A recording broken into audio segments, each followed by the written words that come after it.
morning, everybody. Can you tell us a bit more about the agreement on the China tariffs, on the auto tariffs? The president tweeted. Yes, there was an immediate focus on reducing auto tariffs.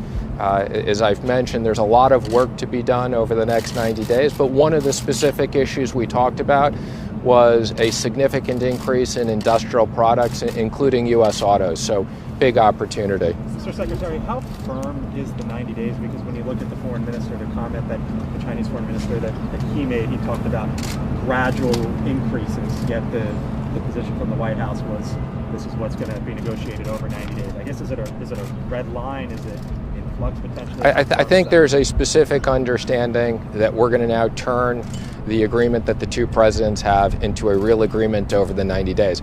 Obviously, some of the issues are going to need to be phased in. Some of the issues may need more detailed work, but the idea is there will be a real agreement, and as I've said, this is the first time there was a commitment from China that the agreement will include specific dates, specific targets, specific action items. This is not going to be just kicking the can down the road. Which ones will be phased in? And eliminate auto tariffs. Can you tell us if a specific number has been agreed to, or if this is something that is still being deliberated in terms of how much the reduction is going to be, and if there's going to be any? Well, I think the first part was to reduce the surcharge.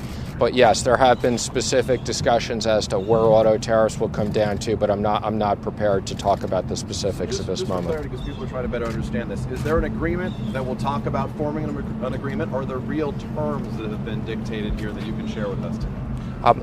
There were very, very specific items. So, we've been working on this for the last year and a half.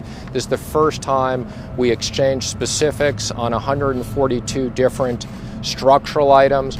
President Xi laid out for President Trump very clearly what they're prepared to do on these issues. And the issues cover everything from purchasing more goods, which we've always talked about, but more importantly, protecting intellectual property, eliminating forced joint ventures, protecting U.S. technology currency. This was a big part of the discussion. We want to make sure that they don't depreciate the currency to harm U.S. workers and U.S. companies. So, yes, this was very, very detailed discussions. The dinner was for over 3 hours. Mr. Secretary, to remove the auto tariffs, as the president has tweeted? Yes, there was. Mr. Secretary, what impact do you think Americans will immediately feel as a result of this temporary truce? And are you confident that in the long term China will make good on their word, or do you suspect that there could be more volatility with this relationship come January? Well, in the very short term, there will be changes in agriculture. So that's probably the easiest thing that you're going to see, very specific changes right away.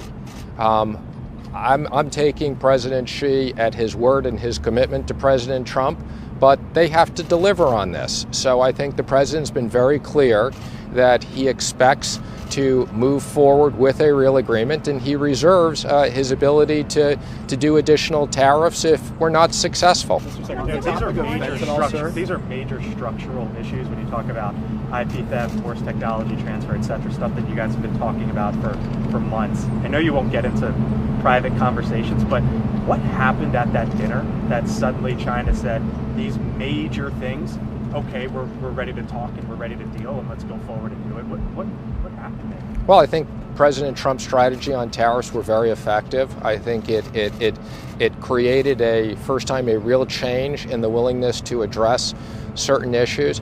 And I think President Trump and President Xi have developed a very important relationship. I think as the two largest economies, they both understand the responsibilities that we have. But let me just comment also, a big part of the dinner was obviously on the economic issues.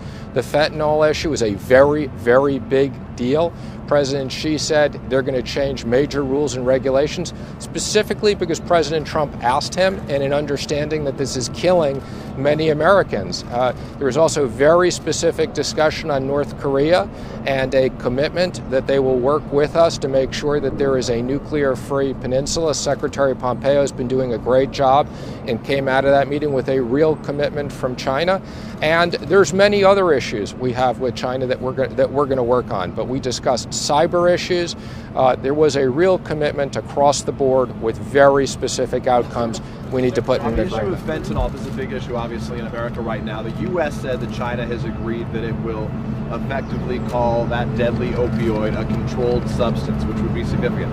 China's language in its statement was much more watered down, effectively saying they would just look at it and consider restrictions. Can you say declaratively that China will crack down and even impose stiff actions against Yes, those who I heard that commitment there. Now, there's work that they need to do to put that through. But yes, I heard a commitment from President Xi to President Trump that they will move forward with the things that they need to do on that issue. But again, they have rules and regulations that need to be changed. But that was very important to President Trump. That's going to save literally thousands of tens of thousands of U.S. lives. On currency, could you explain a little bit more what was discussed on devaluation of currency? Well, I think, as you know, the RMB strengthened considerably over the last year. It's weakened over the last 6 months. It's down roughly to the point where it was when the president was elected. And we're concerned about that. I've had direct discussions over the last several months with the governor of the People's Bank of China. These discussions we had with the vice premier, and we had this discussions with President Xi and President Trump, and there is a strong commitment from China to deal with this issue and make sure they don't continue to devalue the currency. On auto tariffs, when you said there was an agreement, is that to fully remove them, and when would that happen? Again, I don't know whether this is going to take a few days or a week to implement, but there was a specific agreement on that. And again, this is going to be a phased-in approach over the next 90 days. I think you're going to begin to see progress on a lot of issues, and I mentioned agriculture will be right up. Is the message from the president essentially take it or leave it with the USMCA now that he says that a withdrawal from NAFTA is going to be coming in? I was with the president on Air Force One. I think some of you were with us. I think he was pretty clear in that. I think this is a great agreement. I think that this is a major breakthrough on lots and lots of issues, not just issues on autos, but more importantly, issues on pharmaceuticals, issues on intellectual property, issues on financial services. I think there's going to be a lot of support in Congress, but this deal has now been signed by all three parties, and we expect it'll pass. If it doesn't, I expect the president will terminate the agreement, as he said. Specifically, Mr. Secretary, on cybersecurity, how can you verify that the Chinese are no longer stealing American property? This is done by Chinese intelligence services. It's obviously very hidden. How can you prove that that has stopped? I can assure you that we are going to work with the intelligence community. DHS has obviously certain primary responsibilities. I have responsibilities as it relates to the financial sector. But I can tell you this is a topic that we've discussed at the National Security Council, and we have tools to know what's going on and what's not going on. And we're going to protect U.S. companies, and we're going to make sure they live up to these agreements. It's very important to the president. President Trump has been talking again about his personal relationship with President Xi. Do we expect that they will meet once again within this 90-day period to go over some of the more difficult issues, intellectual property theft, and so on? And do you think that that will make a difference? I know there was an invitation that President Trump extended to President Xi to come back for a U.S. visit, and President Xi extended a visit for President Trump to come back to China. There was no specifics on the planning of this, but my expectation is in the near term they will continue to have phone conversations as they've had. This was the third major meeting between both of them, and my expectation is with all these significant issues that they will be meeting in the near future. What the exact logistics are, I don't know. I'm going to take one more question. If I can ask one last one. The president's repeatedly talked about how the U.S. is basically banking billions of dollars because of the tariffs that the president has imposed. Is that a fundamental misunderstanding of how that works? When he imposes tariffs, it's the American consumer that pays more, not the government that banks money, correct?